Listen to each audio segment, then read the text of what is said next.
Hello, this is Dr. Kavya Milani for Virginia Medical Updates. One of the major issues in today's society in the U.S. is the issue of obesity and weight management. As we know, obesity is a major health concern, and the CDC has now considered obesity a major illness and a major disease. And as we all know, it does lead to hypertension, diabetes, types of cancer, sleep apnea, and multiple other issues. In general, the burden of suffering from obesity and unhealthy weight gain is significant. And in this year's programs, I would like to explain and discuss the etiology, the causes of weight gain, and some of the mechanisms by which a medically managed weight loss program can work, and also to go over the basic principles of calories and diet. For example, let's look at a 200-pound person that wants to lose about 20 pounds. Well, if one wants to lose 20 pounds, it is of note that the amount of calories that one has to burn, or the balance of calories in and calories burnt, has to be significant. And this is the formula for this. So for every mile that, for example, one chooses to jog or run, one can burn only 100 calories. And calories are a unit of energy. So if you can jog for 1 mile and burn 100 calories, to jog and lose the total of 3,500 calories, which is basically 1 pound, that is going to require jogging for 35 miles, which is actually more than a marathon. So you could see that just to lose 1 pound of weight through running or through jogging is a very difficult task. You almost jog a marathon and a half to be able to burn that amount of calories. The point is that a balanced approach requires cutting back on calories and increasing exercise level and increasing metabolism. So our 200-pound man that wants to lose 20 pounds then is going to have some difficulty, because as the body loses its calories, the body's defense mechanisms to maintain its weight actually goes up, and the body's metabolism slows down, and people basically begin to develop kind of a more sluggish metabolism and begin to actually become more ravenous. They want to eat more and more. And that's because of a hormone that the body produces by the name of ghrelin, G-H-R-E-L-I-N, ghrelin. And this hormone, what it does do is that it seeks to maintain weight, basically. And as people lose 20 pounds, the amount of ghrelin production in the body actually goes up and almost doubles. And it stays up for almost a year. So as this doubles, then basically people's appetite goes up, and people will then be much more interested in food and will become much more ravenous. And it becomes much more difficult then to lose weight. The major issue here for us in the medical community is that people always have these successful diets on major calorie restriction by any mechanism, any commercial program or any self-induced program or any fad that basically creates a major weight loss for a couple of weeks, like 10 pounds, 15 pounds, and then the weight bounces right back up, because then the body is fighting this particular hormone, and it is very difficult to actually balance that out. What we recommend is the gradual increase in exercise in an incremental fashion to increase metabolism with natural substances, products that basically increase metabolism. That package will create a gradual weight loss, and our weight loss will then be successful and can be maintained. In the next program, I do want to go over the major issues of obesity leading to diabetes, and how the pre-diabetic state and the metabolic syndrome can be controlled with medication and by the correct use of exercise and diet. Thank you.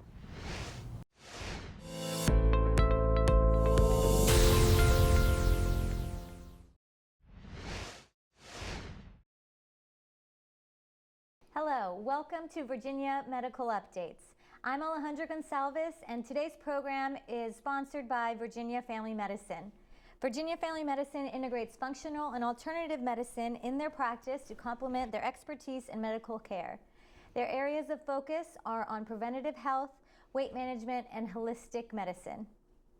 I would like to introduce you to Dr. Sharon Sherling. Thank you for being here with us today, Dr. Sherling. Thanks for having me again. Dr. Sherling is board certified in family practice with an additional board certification in holistic integrative medicine.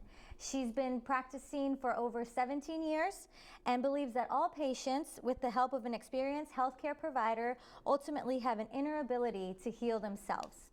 Thank you again, Dr. Sherling, for being here with us today. Today we're going to be discussing thyroid health. And tell us, Dr. Sherling, what exactly is the thyroid gland? So the thyroid gland is a butterfly-shaped gland in the neck, and it secretes a hormone called T4 that affects the metabolism of every cell in our body. Okay. It's regulated by two glands in the brain, the biggest one being the pituitary gland that secretes something called thyroid-stimulating hormone, and that stimulates the thyroid gland to secrete its T4 and function properly. Okay, so obviously a lot going on there. Right. So are there any types, I would assume, some disorders that can occur with the thyroid gland? So the most common ones are the thyroid gland can either be overactive or underactive. The gland could also get swollen and enlarged, and it could have lumps or nodules that develop on it, which usually are benign, but occasionally could be cancerous. Okay. If those disorders are present, are there any type of symptoms or conditions that someone may see?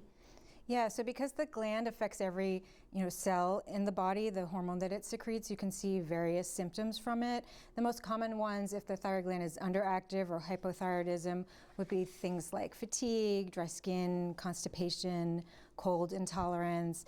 If it's overactive, they could feel anxious, have palpitations, diarrhea, and both conditions, depending on how the patient's appetite is affected, could either cause a weight loss or a weight gain. Okay, so a lot of different range of symptoms that could occur that could cause that. So if a patient goes in to see you, what sort of tests can be done to find out if it is a disorder with the thyroid? So the first thing that the provider should do would be to actually look at the thyroid gland when the patient's swallowing, and this is something that you can do yourself in the mirror. You can actually kind of look when you swallow and look for the thyroid gland. If it's looking different to you, bigger on one side than the other, swollen and enlarged, that can be an issue. The other thing, it's important to take the vitals. Temperature can be affected, and again, it's something that the patient can do at home. They can take something, what's called their basal body temperature, which is the temperature first thing before they get out of bed in the morning, each morning. And in someone who has an underactive thyroid, that temperature will be lower. So first, important to examine the patient and then feel the thyroid gland. And then, it's important to do not only thyroid blood work, but other testing for other medical conditions depending on their symptoms, because other conditions can look like the thyroid conditions and have similar symptoms. So. Okay, so yeah, I know sometimes people might say that their temperature, their normal body temperature might be a little bit lower than normal, but that might be something that they should mention to their doctor if they're noticing that. Yeah, and they can even, record it. It's important to look at their temperature first thing in the morning and record it and write it down. And if they notice that it's a lot lower than it's been in the past, they could actually that could be a sign that they have hypothyroid or underactive thyroid conditions. Okay. So then if they do come to see you, is there a blood test that can be done as well to test for that? So the first blood test that we would do is the screening test, and that's the thyroid stimulating hormone. That's the hormone, again, that gets secreted by the pituitary gland.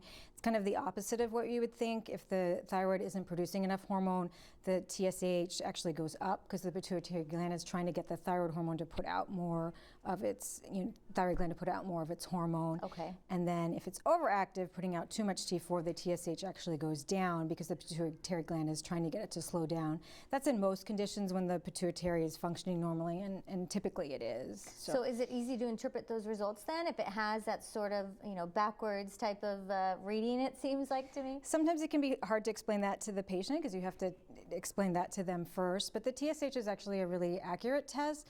The results could be difficult to interpret though because there's a wide variety of normal, and so we have to look at the TSH results and the patient's symptoms and their physical and correlate that and decide if there's actually an issue with the thyroid, and then then you can go on and do more testing if you think that there is. Okay. What other type of testing can be done? So you can check the actual hormones themselves, like the T4 and the T3, you can check for antibodies against the thyroid gland. Okay. If you feel like the gland is enlarged, then you can order an ultrasound, and that can look and see if there are nodules, if the gland's enlarged. It can also show if it looks like there's an autoimmune condition affecting the thyroid. Okay. And so that once that's found, is there something, of course, if the patient is seeing the doctor, they might recommend a medication, but is there something that, vitamins or some sort of over-the-counter supplement that can help? So if the TSH, if the patient's having symptoms of hypothyroidism and the TSH is kind of on the upper limit of normal, but the antibodies testing are showing that the immune system, isn't attacking the thyroid gland, a lot of times it could be a vitamin deficiency that's causing the thyroid gland to be a little bit underactive, but not at the point where they would actually need a thyroid medicine. And there are various vitamins that the thyroid needs to function normally. To put out the T4, you need to be getting enough protein and iodine in your diet. And then that's just to put out the T4, which is the inactive form of the thyroid hormone. The body and the liver and the kidney needs to convert that into T3, and that can be very complicated. There's various nutrients and trace minerals and vitamins that you need to convert T4 into the T3, which is the active form. So someone may have a normal TSH, a normal T4, but they're not converting it into the active form T3, and then they can have symptoms of the hypothyroidism because of that. Okay, so lots of different options or combinations, it seems like, or different types of disorders that can occur with the thyroid gland. Definitely. Okay, yeah. and so how can the immune system affect the thyroid gland? Yeah, so there's a couple of different autoimmune conditions. The most common ones would be Graves' disease, which causes an overactive thyroid gland. Okay. The body produces an antibody called TSI that stimulates the thyroid gland to put out too much hormone.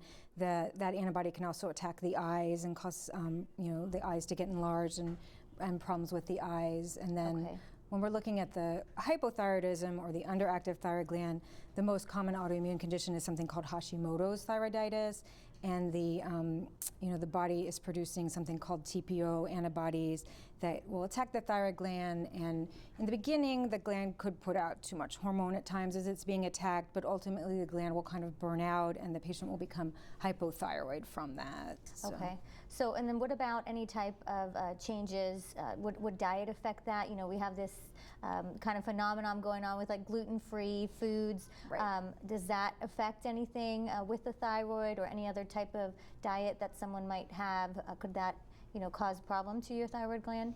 Yeah, so gluten intolerance or gluten sensitivity is kind of a whole other topic, but when we talk about how it relates to the thyroid, we know that if someone is producing antibodies against gluten, so if they have celiac disease, they have an increased risk of other autoimmune conditions, and so they can produce antibodies against the thyroid too and have other autoimmune conditions. They also won't absorb nutrients properly.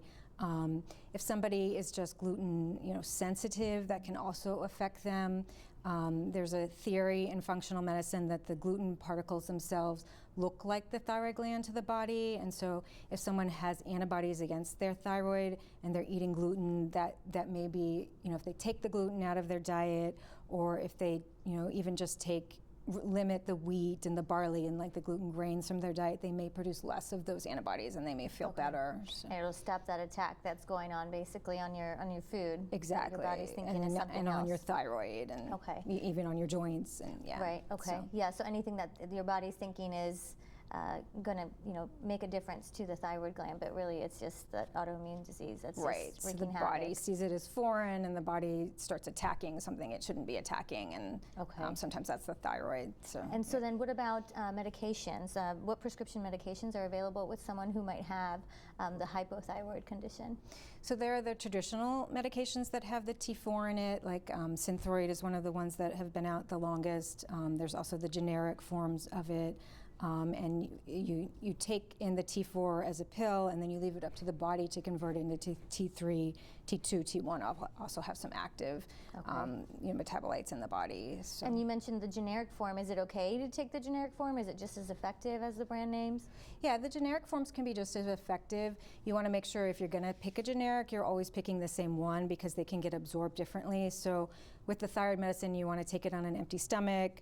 You want to separate it from other vitamins to affect its absorption, but even the fillers in the different generics will get the thyroid hormone itself will get absorbed differently depending on what filler you're using. So if someone opts to do a generic, they should pick the same manufacturer and know if the manufacturer's changed and go in and get their blood test checked again to see if their levels have changed, if they need more or less of the medicine. So thank you again, Dr. Shirlene, for being here with us today. It's been a great program with you. Thank you for being a part of our program today. This has been Virginia Medical Updates. My name is Alejandra Gonsalves, and again, we've been sponsored by Virginia Family Medicine. Virginia Family Medicine integrates functional and alternative medicine in their practice to complement their expertise in medical care. Their areas of focus are on weight management, preventative medicine, and holistic health. We hope to see you again next time. Thank you.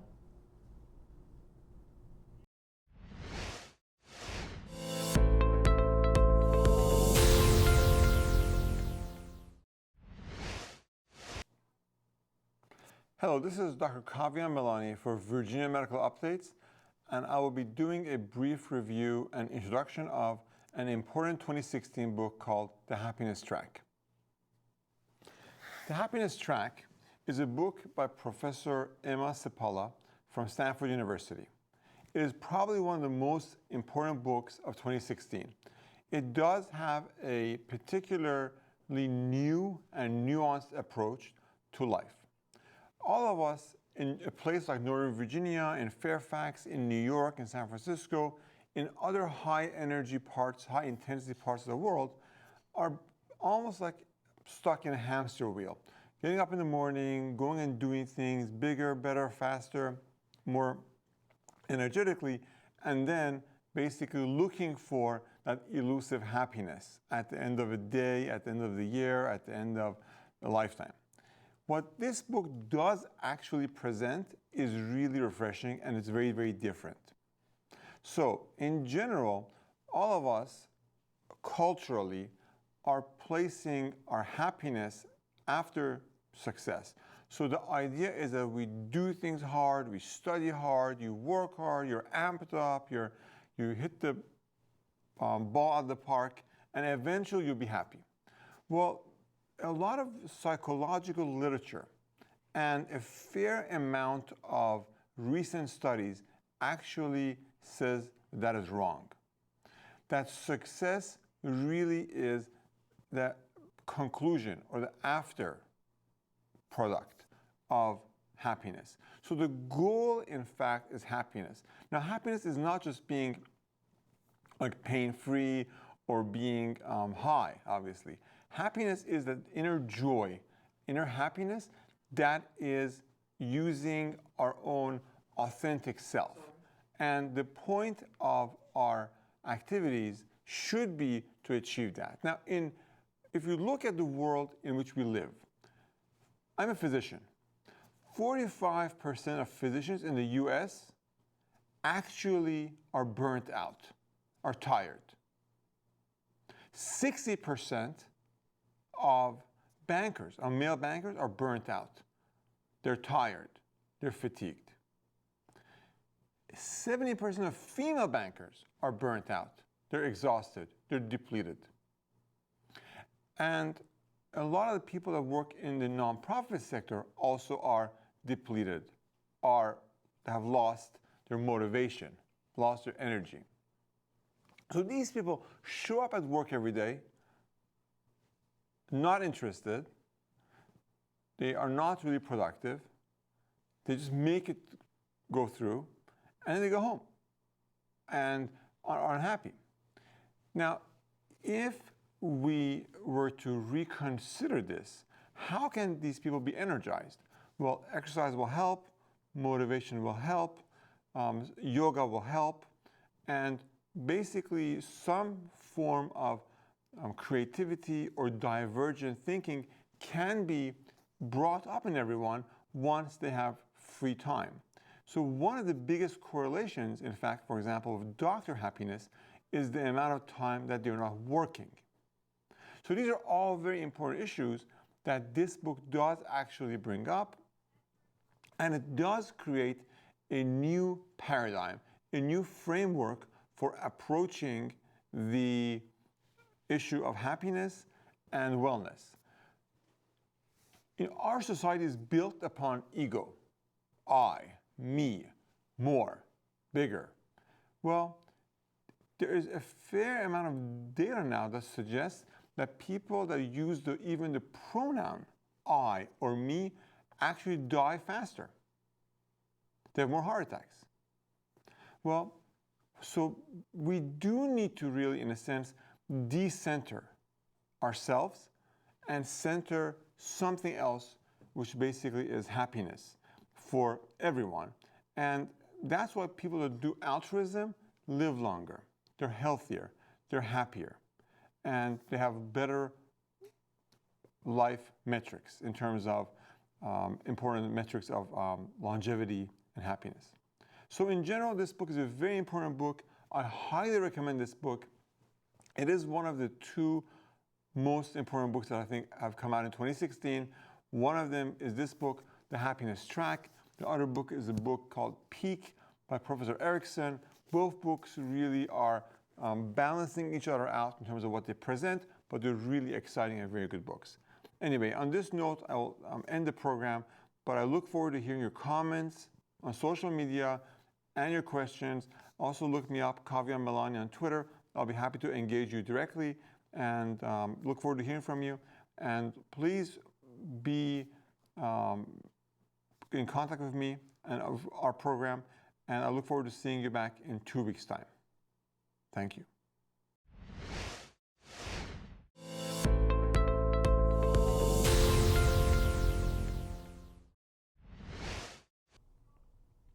Hi, my name is Farnaz Cannon, and you are watching Virginia Medical Update.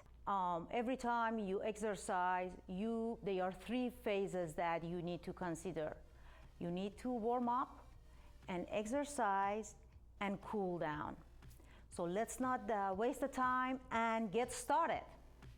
Today we are going to work on lower body, legs. So as I told you, every time we're gonna start to do workout, we need to start to warm up our body. So we're gonna start working on marching on spot or marching place, and we're gonna move side to side.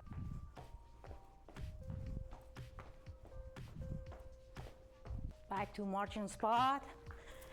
We can pick up the pace. Okay, now we're gonna start to work on the lower body, and relax your body, and you're gonna imagine that you are sitting on an imaginary chair like this. Make sure your knees are not passing your toes. It's very important to watch this. So you're gonna sit back straight and stand up tall. So we go slowly. 1, 2, 3, 4, 5. Hold for 10 seconds and keep breathing. 9, 8, 7, 6, 5, 4, 3, 2, and 1. And relax your legs.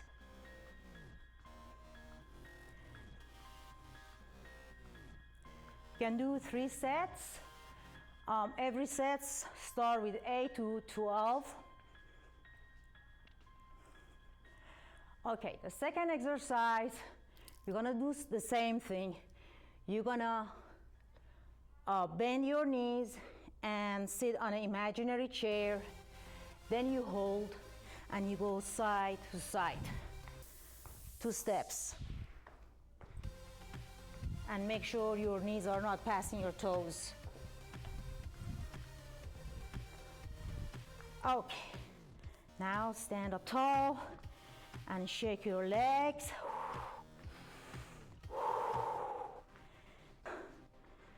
You are going to stand up nice and tall as usual, feet shoulder width apart, and you shift your body to your left leg and lift up your right leg and kick back like this. Flex your right foot.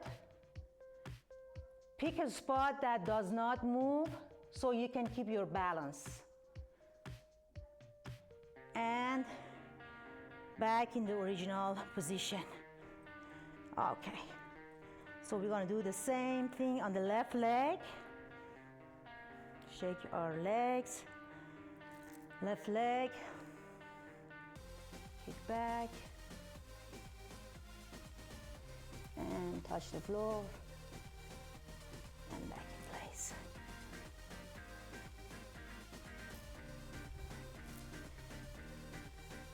You're doing so good. Shake your legs and keep breathing. And the next exercise is working on the upper body, shoulders. So the best exercise you can do that it's easy and is effective and you can do it anywhere, it's push-up. So there are so many different push-ups so you can do. It depends on how you feel. So you are going to get on your knees. So you try to just bring your knees down so you have a little bit of support. So always spread your fingers and make sure your arms are exactly under your shoulders. You're gonna go lower, down, and up.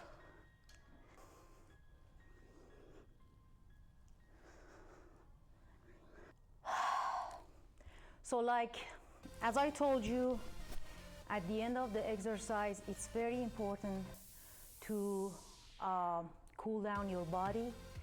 And the best way you can cool down is stretch your body. So you're going to stand up.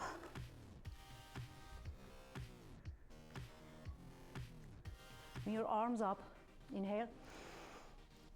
And slowly reach down. Go as far as you can go. And slowly bend your knees. The next one, you're gonna get on your knees. And if you cannot sit all the way to the ground, you might wanna just use a towel, just roll a towel or a block. So you sit up nice and tall. And if you want more stretch, you can just bring your hands back, your arms back, and keep breathing. You can go as far as you can, a little further, or just sit up nice and tall. And the last one, which is a great exercise, is butterfly. You bring your heels together and your legs are like a diamond shape. Always sit up tall and nice, spine straight, and slowly lower down and hold. Thank you for watching Virginia Medical Update. My name is Farnaz Cannon, and stay healthy until next week.